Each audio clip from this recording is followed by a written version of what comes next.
చూడు ధనలక్ష్మికి ఇదంతా గ్యాప్ ఉండేది, మన పిఆర్పి చేసాక తనకి ఇలాగా వచ్చిందనమాట.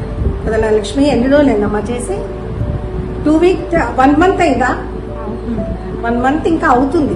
1 మంత్ లోపలే తనకి ఇదంతా మొత్తం కవర్ అయింది. యాక్చువల్గా ఇక్కడ వరకు ఉండేది గ్యాపింగ్. సో ఇంత క్విక్ గా రిజల్ట్ రావడం మాకు కూడా చాలా హ్యాపీ. ఎందుకంటే కొంతమందికి 3 months వరకు రాదు, కానీ ధనలక్ష్మి లక్కీ. సో తనకి ఇంత వేరం. ఈవెన్ పిఆర్పి కూడా కొంతమందికి 4 sittings అలా పడుతుంది.